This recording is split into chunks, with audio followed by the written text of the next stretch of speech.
Fiction and reality. New stories, new ideas. Little Beth Entertainment.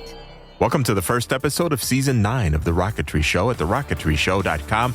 In this episode, we're joined by Joe Pfeiffer of the Open Rocket Project. We're going to go a little bit deeper into Open Rocket and give you some more insights on that, building upon what we had on our sister show, The Model Rocket Show. By the way, the full-length version of the interview is available to our patrons, unedited, so you get to hear all the tangents and all that. So if you want to check that out as a patron of The Rocketry Show, just visit our Patreon page. This episode of The Rocketry Show will start right after this. The Rocketry Show thanks rocketryforum.com for their support. This is Jim, and I've been a member for 9 years. The Rocketry Forum is a global community of Rocketeers who openly discuss all aspects of hobby rocketry. If you have a question, hop on and ask. There are hundreds of experts who can answer just about any rocketry question you have. Check them out today at rocketryforum.com. Ignition sequence start. 6, 5, 4, 3, 2, 1, 0. All engine running. Welcome to The Rocketry Show. All right, lift off and the clock is started. Yes, sir. Reading loud and clear. A podcast that is all about advanced and high-power rocketry. Amateur-built rockets, starting at mid-power to higher-power versions that can reach the edges of space. This program is hosted by the team who love the smell of burning ammonium perchlorate in the morning. Here are CG, Gene, and model rocket guy, Jesse Yu. Welcome. We're back. Welcome to the first episode of the new season of The Rocketry Show at TheRocketryShow.com. Glad to have you with us, and it's been a while. I'm CG. I'm Jim. And I'm Jesse Yu, model rocket guy. All right, in this show, we're going to have a great show for you here. If you haven't listened to the Model Rocket Show yet on the episode of the Open Rocket program, do listen to that one before you. Well, I guess you could listen to this one too, but this one is episode's going to be talking about Open Rocket, but we're going to go into the advanced features of Open Rockets. If you haven't used Open Rocket or you want to know what it's about, because it's changed a lot over the years, and if you haven't looked at it in the last year or so, you'll be amazed at what it is. You'll be shocked. So listen to the Model Rocket Show first, because that's Open Rocket 101. It covers everything that most Rocketeers will need to know, including the hobbyists, and when it comes to using Open Rocket. We're jumping into something more advanced, and we're going to be focusing on using Open Rocket for high-power rocketry and advanced stuff, and a bunch of goofy things. And I have questions on goofy rocket things, like considerations for tube fin stuff, or dropping boosters and all that. How would you do that? But we'll get into that later. But first, we want to welcome our very special guest onto the show. Joe Pfeiffer is one of the developers of Open Rockets, and he was highly recommended to us by his team for this specific topic here. So, welcome to the show, Joe. Well, thank you. I'm glad to be here. I drew the short straw, and the team sent me. Well, we'll be gentle. We'll hope it's an enjoyable experience here. Thank you. Tell us about your involvement in rocketry. How'd you get into the hobby to begin with? Well, I am like a lot of people my age who are in rocketry. My dad did rocketry when I was a kid. Cool. I For sure. have the launch controller he built. Nice. Wow. Okay. That's cool. awesome. I hit high school and outgrew them. Sure. And then Girls when and I cars. had kids, I did rocketry with them. And when they hit high school, they outgrew it. And Okay. I didn't. And Okay. I've been doing it ever since. The rockets have gotten bigger. Fantastic. Actually, bigger and smaller. There have been a few local launches where I've had both the biggest and smallest rocket on the field. Love it. High power certifications, where are you sitting at? I'm a level 2. There you go. Perfect. I have a pile of fiberglass in my front hallway. The front hallway? Yeah, my wife is very, very patient. Oh, bless her, and thank you. Yes. Any rocketry wife is, mostly. Well, true, but like I say, I've got a pile of fiberglass in my front hallway, so that's, above and beyond the call. That's kind of cool. So we were talking before we started recording. We were getting a little more into one of the key developers of OpenRocket that's been responsible for the rapid level of enhancements and improvements and feature gets, if you will. So we found it fascinating. Tell us about that. Well, and I don't really know what to say, except that we've got a guy who's come on board in the last year and a half or so. He's Belgian. He's actually in Belgium. Mm-hmm. So we can still claim to be a truly international group. I'm going to apologize right now, Sibo, because I've never heard your name pronounced when you listen to this. His name is Zibo van Gogh, some approximation of that. And he's just an amazingly productive guy. He produces just an astonishing number of really high-quality commits and pull requests. I like to think that, I like to say that he seems to produce as much code in an average week as I have produced for this project total. Wow. So, and he's got a lot of good background in modern Java coding techniques and in seeing how to put a user interface together. Awesome. I think how many other developers do you have involved in the project? There's probably a total of about half a dozen in various roles. Oh, wow. I think that almost all the actual coding is done by Sibo and myself. There is also code produced by Craig, and every so often, somebody will sort of appear and produce some code, and sometimes they'll just sort of produce this flurry of activity and vanish. And sometimes they hang around. So, it's a group that doesn't really have a membership. It's sort of understood. If you're submitting pull requests, then while you're doing that, you're one of the developers. So how is the decision made to add a feature, or do you have what's your process? Does it bubble up from the users, or did somebody wake up and say, "Hey, I have an idea"? How does that work? And there probably isn't really one process. We have a lot of suggestions come in on Rocketry Forum, and we've implemented many of those. And then frequently the developers have talked among themselves, had an idea. And then it's not at all uncommon just to have a pull request come in, especially from Sibo, saying, what do you think of this? And 99% of the time we say, cool, and put it in. Mm-hmm. Just to circle a little bit back, I've been using OpenRocket for years, and it seems like there was like a plateau of the last version, and it was there for a long time. And I think I first downloaded it in 2017 maybe to start messing around with it, and in all those years, there wasn't much activity that I noticed from any kind of development going on the outside. There might have been stuff going on with you guys doing stuff, but there was a certain period where all of a sudden, boom, when the beta came out just recently, about a year ago, I guess now. But when that hit, there's been this roll of development cycles that have been astronomically fast for what I thought was something that was done by one guy and he's just kind of keeping it alive. It seems like there's been a lot of active development. Is there a story behind how all of a sudden it seems like out of nowhere, OpenRocket's throwing this beta out to people, and it just seems to be catching fires everywhere in a good way? Yeah, actually. And what happened was the simulation had built very deeply into it the notion that a rocket is a stack of stages. Right.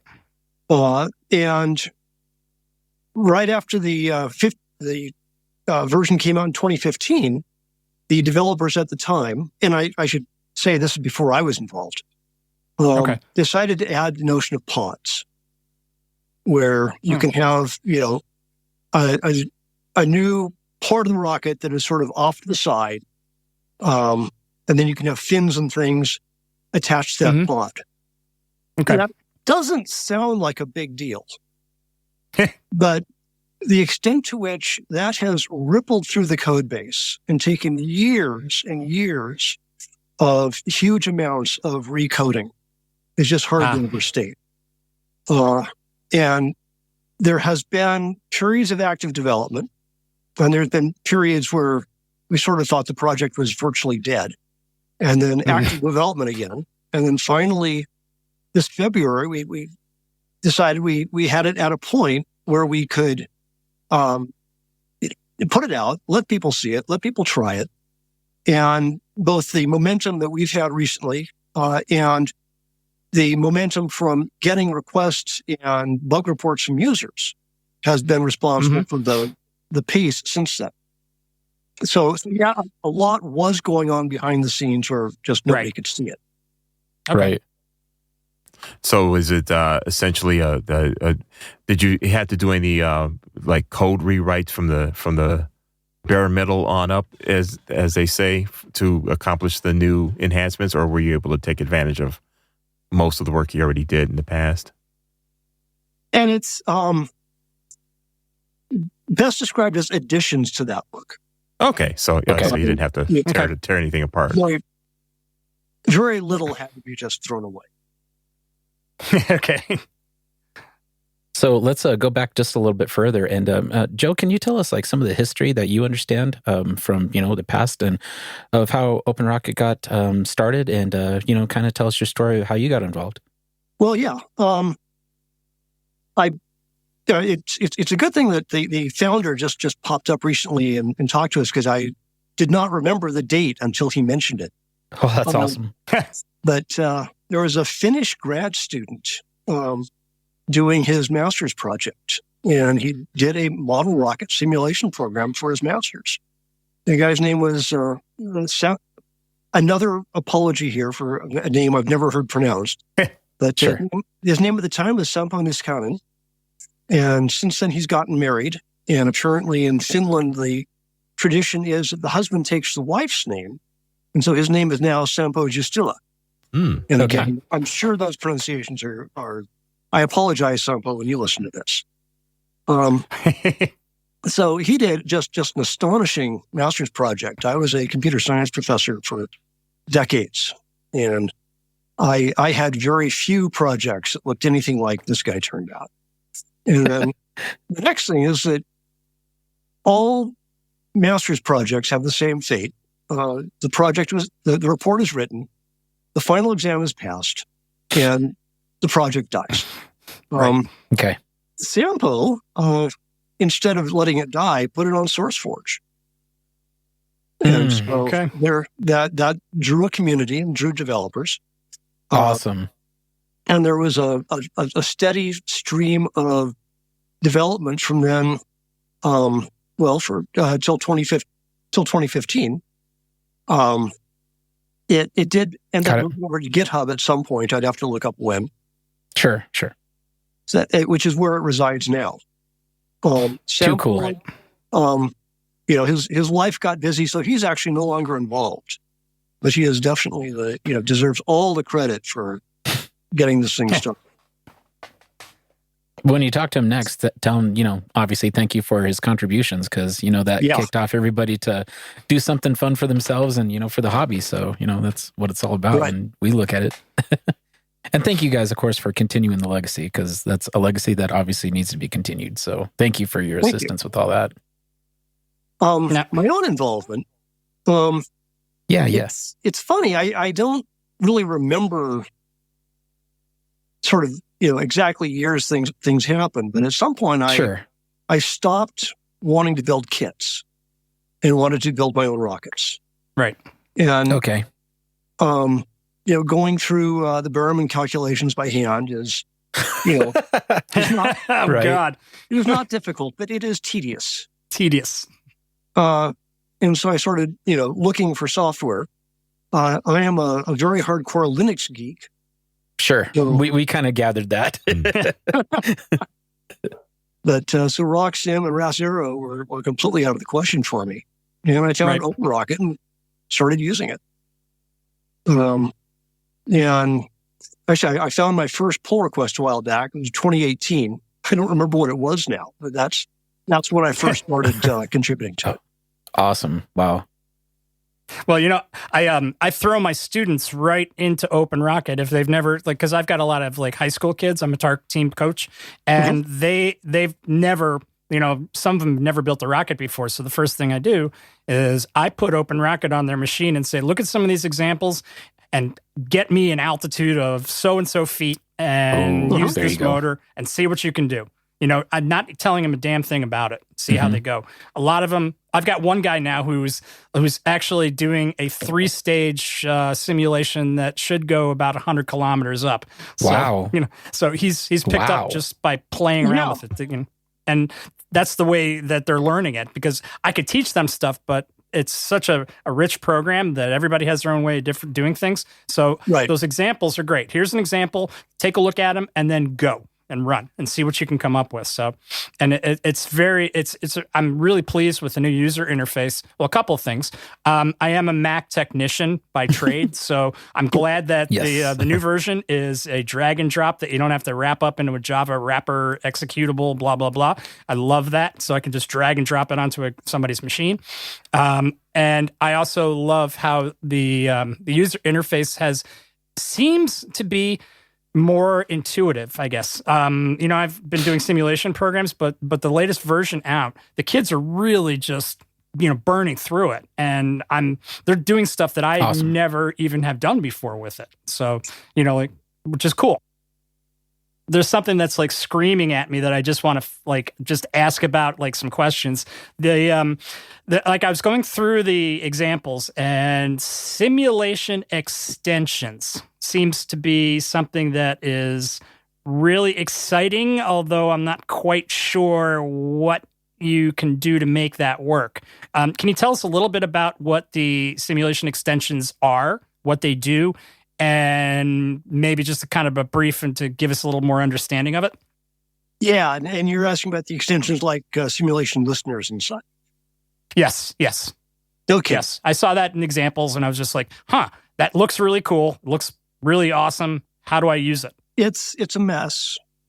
Okay, it's a beta. Mm-hmm. Well, it exists from before the beta. The idea is that you can write a JavaScript or a JavaScript script, and you can plug it into the program, and then it will be executed at every simulation step. And so you can do things, and there are examples for this, like active roll control. Yes. Active stabilization. And air starts. And air starts, yes. Ooh. Air starts. And the way you do it is you create a program, create a module, and again, I would have to look up what the required names are for things here. Sure. And then in that extensions interface, enter the fully qualified Java class name, and then it will plug it in and run it with the simulation. Yeah, it's very cool because lately there's been a lot of active control stuff going on with Hot Nozzle Society and other things.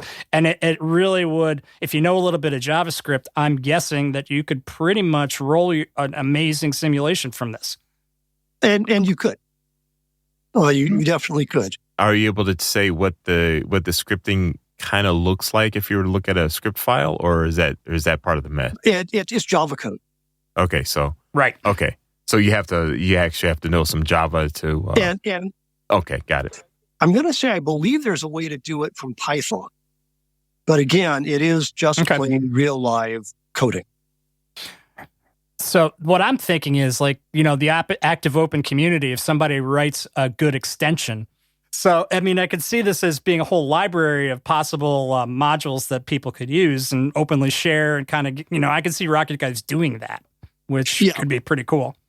And this is getting that to work well and getting it to work well integrated, and making it.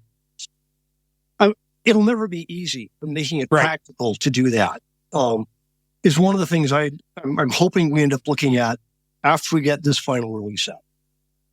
Okay, it's just something that really just struck me as being wow, that's pretty interesting. So I figured I'd have to ask about that. So it looks pretty cool.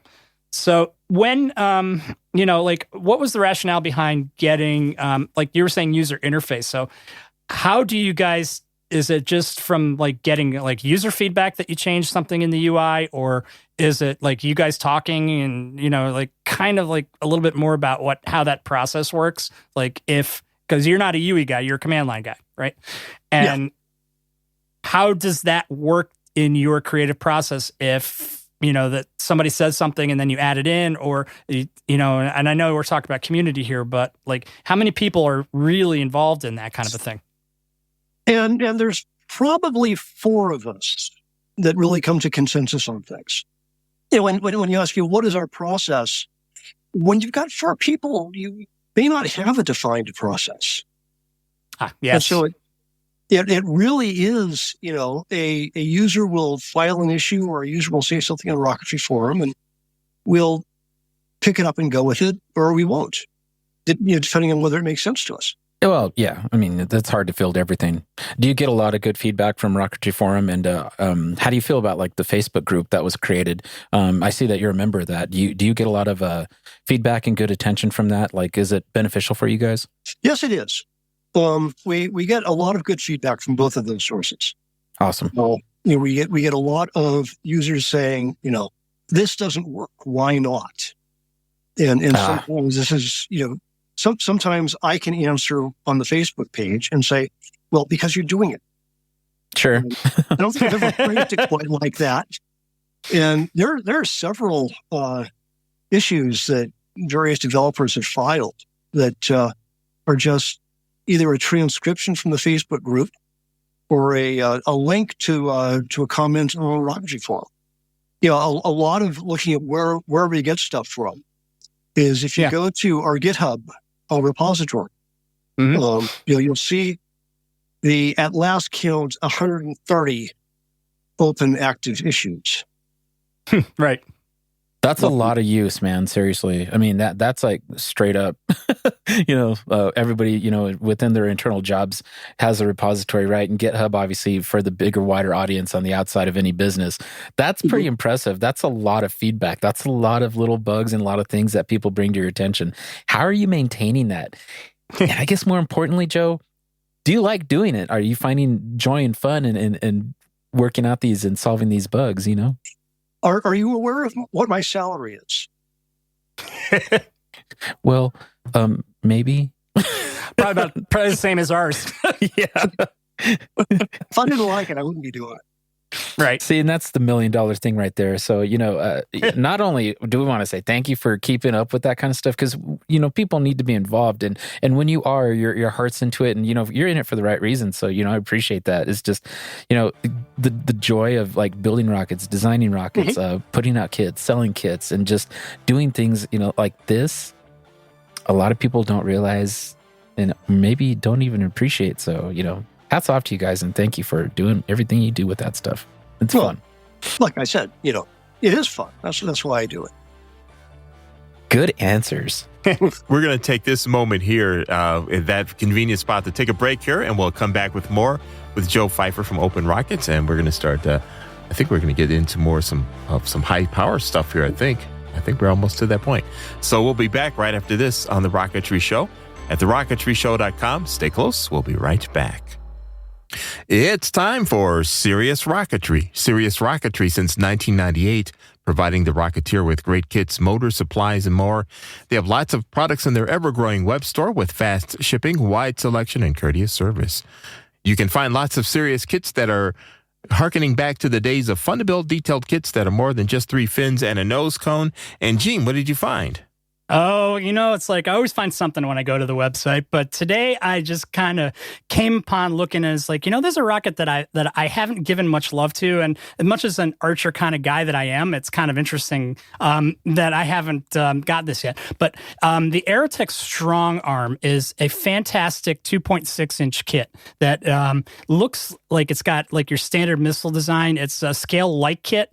It's got some nice scale decals, flies on a wide range of motors, features the Aerotech molded plastic fins and strakes, and this huge self-adhesive decal sheet, which gives it a styling of a Navy standard arm missile. It's a beautiful rocket. That's a good size, and it can take a wide range of motors, everything from, they recommend an E18 all the way up to the G80 if you want to go with this. And again, if you could always go even higher if you wanted to. Just make sure you put a chute release in it. But it's a really neat little kit. 44 inches high, 2.6-inch diameter, weighs about 18 ounces with all the accoutrements on the airframe itself. Good solid flyer, and Aerotech also will include their aluminum motor retainer in this kit. And it's just an amazing, great kit to either just have fun with or to push it to the limit, or depending upon what your style is. If you want to fly in the park, you could do that. Slam a G in it and a chute release and take it all the way up to the heavens above. And it's really a great little rocket. It's going for $105. It's the Aerotech Strong Arm at Sirius Rocketry. And that's what I got for you today. All righty. And Sirius Rocketry's website features real-time stock tracking, which lets you order with confidence from their online store. No having to call or write to see if something is really in stock. And when you're ready to fly, Sirius Rocketry has motors and hardware in stock from Estes through Aerotech High Power, as well as popular electronics from Jolly Logic and more. Be sure to ask them about their club specials, and you can visit their websites today at siriusrocketry.biz and .com. Sirius Rocketry, for the serious Rocketeer. Hey, all you rocket geeks out there. Do you like doing in-flight videos of your flights? And do you ever use those keychain cams and unfortunately sometimes only get videos of your thumb? Hey, this is Gene from The Rocketry Show, and that used to happen to me. I used to use those old keychain cams only to get nothing very good quality. But I found a solution to that, and it's Insane Rockets. It's an app that's available on the Google Play Store for Nexus 5X and higher. Now get this, it does 4K video. But not only that, it'll upload it automatically to the cloud and provide you real-time telemetry while tracking your rocket through Google Earth. It is amazing. Available on the Google Play Store, Insane Rockets app. It's crazy. No, wait. It's insane. North Coast Rocketry, established in 1984, is the company that practically invented the class of rockets known today as mid-power. North Coast Rocketry takes advantage of over 30 years of high-power experience by a world-class rocketeer. North Coast Rocketry features a wide range of unique kits to expand your personal high-power rocket fleet. When you see an NCR rocket fly, you will encounter an absolute treat of sight, sound, and performance. Once you own and fly a North Coast Rocketry kit, your rocketry hobby will never be the same, and neither will your rocket fleet. In addition to great kits, North Coast Rocketry also stocks lots of must-have items and accessories for every rocketeer's workshop. Go to northcoastrocketry.com today to find out more about these kits and other great products. northcoastrocketry.com. Advanced rockets that are easy to build, fun to fly, and look great on display.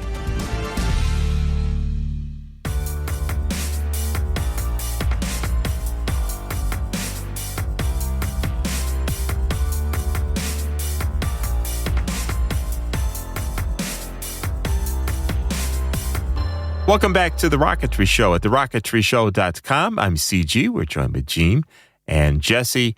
Hello. And Joe Pfeiffer, part of the Open Rocket team here. And we're jumping into Open Rocket as it applies to high-power rocketry and things we do in the high-power rocketry banner. And I know one question I wanted to jump into here real quick to kind of maybe get the gears kicked off here is when you're using Open Rocket and you're simming I don't know, I'm sure level 1 rockets or level 2, level 3, where I'll start with an easy one. What kind of considerations in design or what does the program do to help you out when it comes to rockets that will go transonic or higher? Well, there is nothing specifically there that the user sees. All the internal equations, understand subsonic, understand transonic, understand supersonic. Okay. And so we have what we think are reasonably accurate models for what the aerodynamics do in those cases.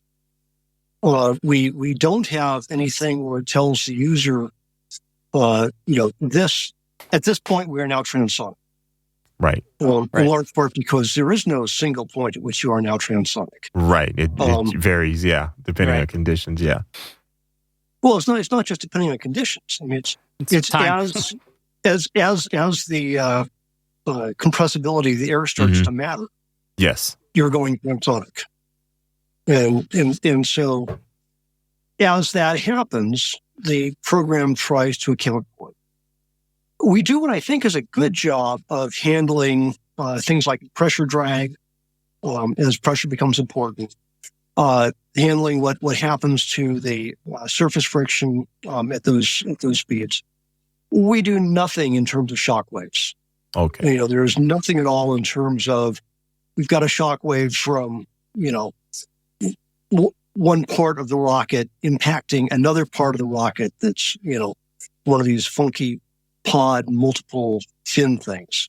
Right. The closer you are to 3 fins in the nose cone, the less that matters and the better we do. Got it. So if this is your first time going for that transonic brass ring, keep it simple. First time, second time, third time, et cetera. Yeah. And, how many do you have flow dynamic equations for airflow in that? Just out of curiosity, a little side question. No. Oh, yeah. Okay. Yeah, I keep wondering if someone were to create this program today, if our PCs have gotten good enough that it could be done with CFD, with computational fluid dynamics. That wasn't possible in 2007 in a reasonable sense. Well, right. That's a lot of computers powers going through all those equations. So you need, typically you've needed a supercomputer to do it. So I was just kind of curious if you dipped your toe in the water of that. I know it's a whole different animal, but I was just curious. Yeah. And the stuff we're doing is simple enough that a user who is reasonably patient, I think, could get a not too bad CFD model that would run in several minutes. That's okay. That's pretty cool. That just seems interesting. I'm looking at OpenRocket right now, and there's a couple other things that I'm noticing. We've got, how do you deal with the side boosters and air starts? Those are something that I'm curious about. Air starts. I guess we're talking about air starts. Yeah. You say side boosters. You go ahead and start a rocket. I'm talking myself through this as well as you. Okay. Put a nose cone, put a body tube, and then up in the top row of the interface, there's an icon for boosters. Yep. And those are side boosters.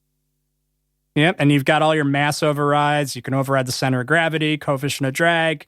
It looks like there's you have a lot of options here to play with this. Lots of radial stuff. The simulation will not be more accurate than its inputs.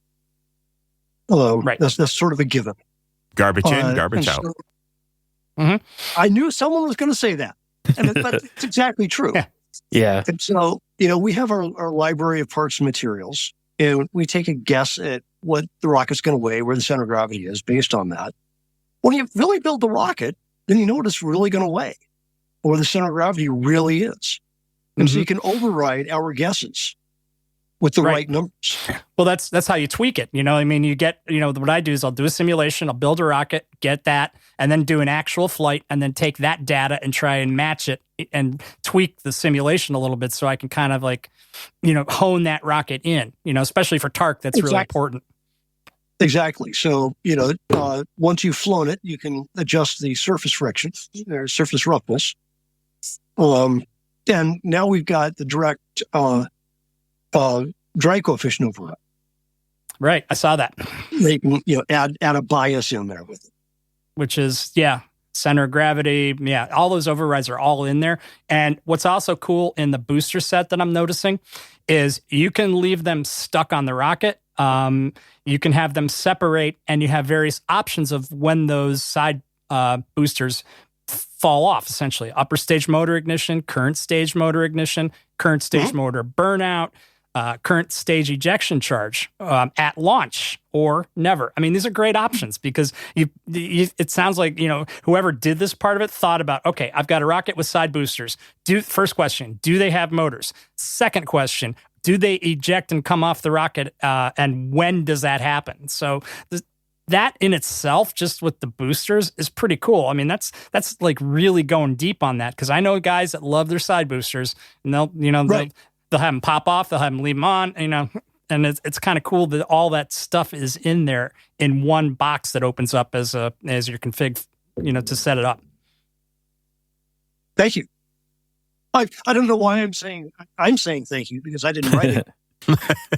You're saying thank you on behalf of the team. On behalf of the team. It's just really cool, because those options are, because we all have complex rockets. I mean, I've got my 3-fin and a nose cone, obviously, but I also like to play around a little bit with different stuff, because I'm like you. I build small, I build big, I build what I want and what I like. And looking at this, this covers the bases. And I'm currently thinking about a project where I'm going to have some boosters that happen to fly off. And I was like, well, how am I going to simulate that? Well, it's hitting a button. You simulate it. So you just do it, which is pretty cool. That was one of the things that I wanted to say I was pretty impressed with, is how boosters and side pods are put on there. So now let's get into air starts. I have no idea. Okay. Let's see. I believe the way you would do that would be to define a booster, and then just set the booster ignition to some seconds after launch. I believe that's possible. Yeah, I'm going to open up one of these here. I'm actually looking at the program right now, so I'm playing with it. So parallels. Very cool. You build the booster first, and then you basically sim that, get the seconds that you need, and then relay that stuff into your setup that you have, so that it can start the sustainer after your potential sim just on the booster. Is that essentially where we're going here, or am I off? Like, generally the flow through the program is happier if you do it in exactly the opposite way of that. Is if you start with the sustainer. Okay. And then add a booster to the sustainer. And then set the sustainer ignition to at some point after launch. Right. I'm thinking stage. I apologize. So yeah, we went on air start. Well, actually, I'm looking at it right now. If you select your motor for your air start motor, and then just edit and go into the second tab, there's general and motor. And if you select that, you have ignition at and a little radio button, automatic launch, first ejection charge of previous stage, first burnout of previous stage, or never. Cool. I mean, it's right there. It's not complicated. So if you want to do some air starts, all you do, select that motor mount of that particular motor that you want to air start.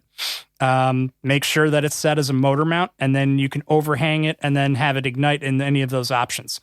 And it can be overridden in every flight configuration if you want to, which looks pretty cool. That's right.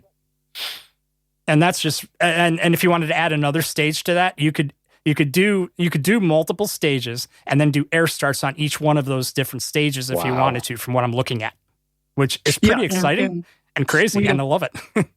We've had people who have produced like 7 and 8 stage rockets and announcements, about this, and it's like, no, you don't want to do that. In simulation, you can. Yeah. In simulation, you can do it. In real life, you're going to be whammy the thrust. I love doing that with my kids. It's like, hey, give me the most ridiculous rocket. Make sure it's stable and it'll fly in simulation. And let's see what you can do. I'll give them a task. Go to 100,000 feet, or I want 4 stages and I want them to go. And I was always wondering about doing the staging question, because I was like, well, that might be difficult, but I'm looking at it and it's not that difficult in the new program. It's pretty easy, quite frankly. So I can ask my staging question to my kids now and let them find out. So very cool. I think right now this is a good spot to take our second break on this show here, get the rest of the sponsors out of the way, and then we'll return and talking to Joe Pfeiffer of the Open Rocket team right here on The Rocketry Show at TheRocketryShow.com. We'll be back. It's time for eRockets. eRockets.biz is your home for unique model rocket kits, as well as the world's largest selection of rocket parts from Semrock. They've been in business since 2009. eRockets.biz has a wide selection of your favorite kits, as well as their own versions of popular out-of-production models many of you have come to enjoy over the years.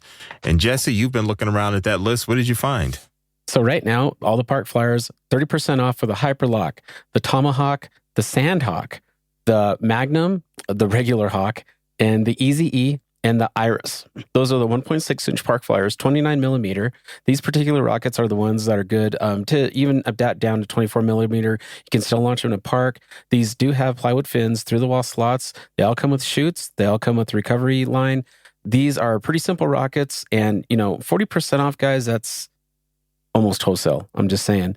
Another one that they have on sale right now is the Estes Der Big Max. That rocket is also 40% off. So if you're a fan of Estes, go pick up one of those. If you haven't yet, 40% off is a tremendous price for those. They also have custom rockets on sale right now for 40% off. I'm just telling you, if you got a low power bug, they have a ton of choices for you right now. But those park flyers from Lock are the best I've seen price-wise. Do you have the guts? Mm-hmm. Some 29 millimeter eyes that'll fit in there really good. So, well, there are plenty of other rocketry items to choose from, such as educational rocket kits and supplies, air rockets, water rockets, and so much more. eRockets.biz certainly has enough kits and supplies to keep you busy in your workshop for a long time to come. Need parts for your own custom builds? No problem. eRockets.biz also supplies the Semrock line of airframes, nose cones, centering rings, motor mounts, and so much more. eRockets has more rocket parts available than anyone else on Earth. Check out eRockets.biz today to learn more. eRockets.biz. If rocketry scares you, buy a train set. Lock Precision Rocketry manufactures a full line of high-quality precision-fit electronic bays, motor mount adapters, recovery hardware, and harnesses, all designed to meet your building, repairing, and customizing needs. Lock Precision believes in making rocket kits as light as possible while maintaining the strength required to fly with commercially available motors. When you visit lockprecision.com, be sure to also check out their wide range of rockets, such as the 4-inch Mystic Buzz, the 4-inch Lock Goblin featuring multiple motor mount adapters for 29 and 38 millimeter motors. If you're looking to gain entry into high-power rocketry, then you can certify for your Level 1 in style using the Lock 4 rocket kit. Lock features rocket kits for all flyers ranging from entry-level builders to experts. The name Lock Precision has been synonymous with mid and high-power rocketry for over 30 years. Check out lockprecision.com today to find out why. Find your airspace with lockprecision.com and Public Missiles Limited.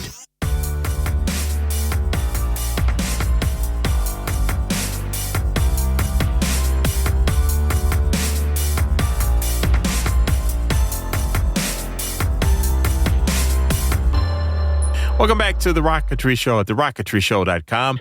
And we're here with Joe Pfeiffer of Open Rocket Team. And we're going to I'm going to toss it over because I think Jesse has something he wants to pick up from here. So go for it, Jesse. Well, Jim, I think you touched base on it maybe just a little bit here, but just kind of wanted to reiterate, I suppose. So Mach, right? How do you guys figure out the calculations for Mach? And in your personal experience, how accurate is this? Truthfully. Yeah, and we have a couple of sources we use for almost all of our equations. Okay. One is Berriman's work. Okay, yeah. He wrote that NAR technical report in the mid-'60s. And he also has a master's thesis, which is, as you would expect, much longer. And and if you have, if trying to use his equations was an issue, you probably don't want to read the derivations. Okay, fair. So we have that. And I should mention that Sampo actually extended his work some there. Wow. So we have Sampo's extensions to it. Too cool. So like Berriman only considered 3 and 4 fin rockets. And Sampo figured out that the equations actually work for almost an arbitrary number of ships. Okay, that is cool. And then there was a guy, I cannot remember his first name. His last name is Horner, H-O-E, or in Horner, who wrote a textbook on aerodynamic drag in the mid-'60s. And that textbook just has an astonishing wealth of information on, how drag behaves at different in different regimes. The book was called Fluid Dynamic Drag. Wow. Okay. And it's been released in the public domain, so I've got a copy in PDF. And those are probably our main sources. Okay. So yeah. All right. So that brings me into the next. I guess that brings me to the next thing, and this is something guys. I'll just be transparent.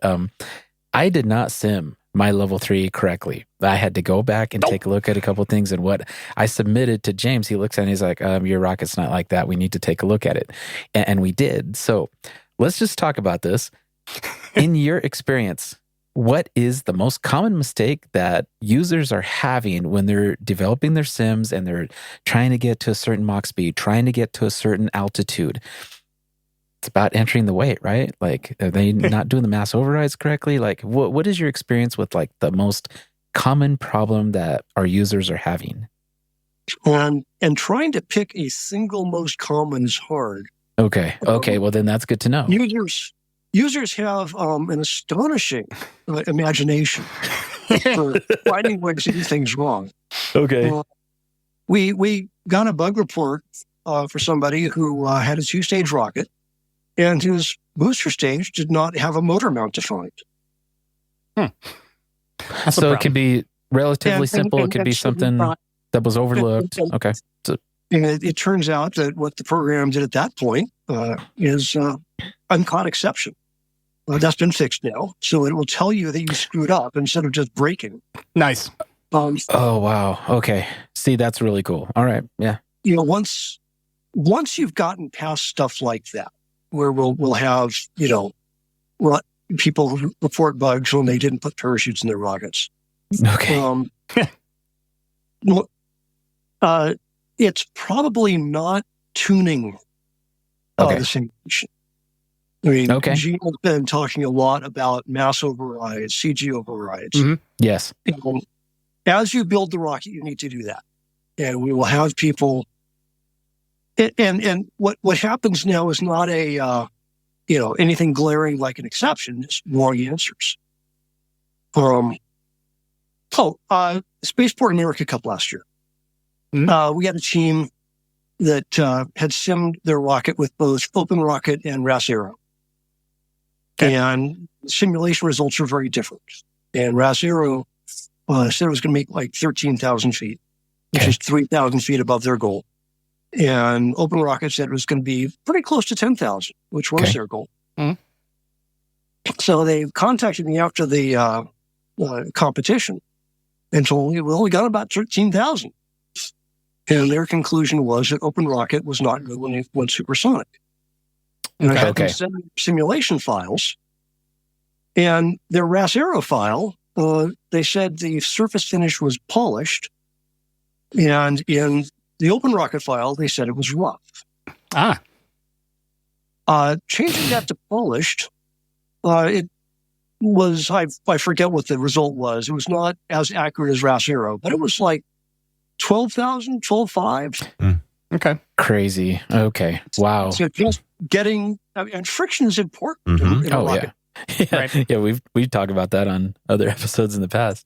I even told my TARC guys they wanted to put decals last year on the rockets, and I'm like, yeah, be careful with that, because if it sticks out a little bit, it's going to create drag. I mean, even a 1/4 inch will create that drag. So they didn't do it, and I one of the captains today told the new guys that he told them that story about how drag is really, really important. So it's really cool that you reiterated that. So you just validated what this kid was saying, and he's right. It makes a big difference. I guess that's what I was looking for. 1/4 inch. Oh yeah, if they're layered. they'll be bumpy. Yeah, layer decals, or if an edge comes up or something, where it doesn't stick to the body. I was going to say, most decals I've seen are quite a bit thinner than that. Right. Those are decals made on 3D printer, CNC machine. 3D printer, yeah. No, it's just like a little side of the decal coming up. I should have clarified that. But it does make a difference. Oh, see, that's okay. So that's kind of the answer I guess I was looking for. And actually, very similar thing that several people have reported. And I suspect there's a bug in there someplace causing it, but I have no idea where, is they will report just a ridiculous altitude and then a ridiculous landing velocity. And every one of those has turned out to get launched at an air pressure of like 1 millibar, which is significantly less than the atmospheric pressure on Mars. Yes. Right. No drag. Yeah. Wow. Yeah. The one thing that I've done, and I take a launch lug and get it to the size of what my rail button is. Like I'll do 3D printed rail guides, and I'll make the mass. I'll do the mass override on it and get the measurement right and put that in. And the one thing, I don't see rail guides in here. Maybe I'm not looking. I was just curious. Okay. Couple different parts of the answer. One is you say rail guides. We do rail buttons now. Okay. Oh, cool. But not the conformal rail guides. Okay. Unfortunately, there's been a draft pull request sitting in the queue for years, trying to actually simulate the aerodynamics of the rail buttons. Okay. So they are not being simulated. Doing a launch lug with a 0 internal diameter and making it the right area to match the rail button ought to get you pretty close. That's what I thought. That's what I've always done. So, okay. Yeah. And right here, I'm looking at, right next to the launch lug is the rail button. Right. So that actually, that's a nice little touch that a lot of guys are going to be happy about, I'm sure. So very cool. Yeah, I that's what I thought with the rail guide. So I'm gonna keep on doing what I'm doing. So having the developer tell me that what I'm doing is okay makes me feel better. How has the response been to the latest betas that have been coming out? I mean, how are people reacting to it? From your standpoint? Well, you guys have been reading the Rocketry forum and just as much as I have, and it's been really gratifying. What we have been seeing has been people saying, just complimentary stuff. They're happy to see the changes that are being made. It's been great to hear from them. Great to see that. Cool. Now there was one guy a while back who filed an issue on GitHub saying that he downloaded it. It didn't run. It was worthless, and we should rewrite it in a real language. Jeez, you always get that. You always get those. And I told him that, well, the code is all sitting there on GitHub. If he wants to rewrite it, he can go right ahead. Right. That's the beauty of open source, man. Well, there's always going to be those one or two. I mean, obviously, this program just goes to show how powerful Java can actually be if done properly. Yeah, I mean, talk about fine detail again. I mean, it takes a lot to get that involved, especially to make a GUI out of code. and I gotta say, I'm real happy with that original choice in the Sabos to use a language that sort of runs everywhere. Right. Yeah. There's quirks for every platform, but if you'd written it in C#, it would have been a Windows application. Right. Yeah.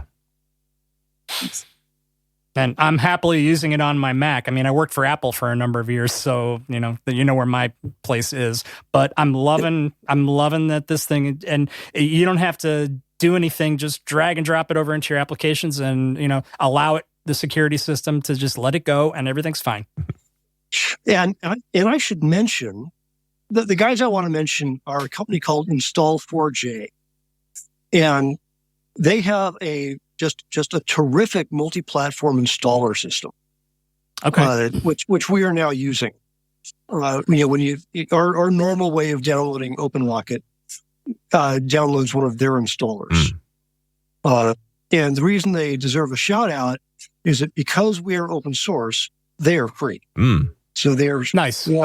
They have a free open source license. Cool. And I should mention that their product is really easy to use in doing our installs and in setting up the scripts for those installs. Very cool. Yeah. And that makes a world of difference. I mean, because you've got an audience that's using Linux or Mac or Windows, various flavors of Windows. Some guys are still using Windows 98, I'm sure, out there somewhere. But somewhere 3.11. Yep. There you go. One more question, Joe. Where do you fly out of? Are you part of any groups? And what region are you in? I'm a member of Flare, which is NAR 577. Okay. And we fly here in Las Cruces, up just east of town. And I'm also a member of Tripoli Las Cruces. We fly out of Alamogordo. Okay. Right. Oh, nice. Okay, cool. Nice. So we're not too terribly far away from you. Any plans to maybe make it to NSL in 2023 up in Alamosa? I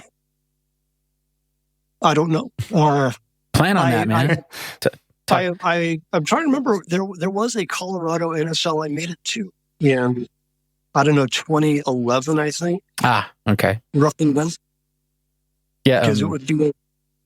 So they did a NSL year before last in 2021, and they're going to do 2 NSLs this year for 2023, not this year, but next year. So we get the first one in Alamosa, which is, where, NSL 2021 was held. And then in Pueblo, Colorado, which is just up the road, they did NARM 60 in 2018. So we're not too far from you, but I didn't get to go to, I think it was NSL or NARM when it was in Alamogordo, and that's kind of when I came back in rocketry. I read all the news about that, talked to, a few flyers that were down there and, got to go. And I wish I'd got to go to that event because obviously you probably were there, but I'm sure I'll see it at one of these launches at some time soon. So, well, I wasn't in 2021. No, long before that. Last year, my big rocket trip was LDRS. Gotcha. Okay, cool. Well, we'll see you on the fields, guy. So, looking forward to this. All righty. So cool. And thanks for joining us, Joe. And glad to have you on and looking forward to more. Enjoyed being here. So we're back on season 9. Glad to have you here with us. And thanks to all the patrons that hung out during our silence. We're going to do a little bonus episode just talking about all the changes that are coming because we were working on changing the show around. This episode is not that much different than what we've done before because this was recorded some time ago. But we'll have some big changes to come. We'll talk about that coming up. But in the meantime, we want to jump over and thank some of these patrons that have been hanging out the whole time. So I'll let Jesse get started with it because he's always really good with that. So our patron list. Our patron list. So, I've been noticing here in the last few months that a lot of you have been pinging us individually. Really want to thank you guys for that. But special shout outs go specifically here. Todd West, Jonah Cheney, thanks for your conversations lately. Annual supporters, so thank you so much for that. Matt Tudor, Joe Sampietro, Les Rayburn, Steven Spencer, Bill Cook, Jason Cook, not related, but they're always in line together. I love that. Boss man Gary Rosenfield, thank you for continued support, Gary. Greg Ziegler, Ken Blade, Eric Hamilton, thanks a lot for everything still, Eric. Appreciate your support. John Beans, Scott Holla, Guy Wadsworth, Phil. Phil, we miss you, man. Start sending us more feedback.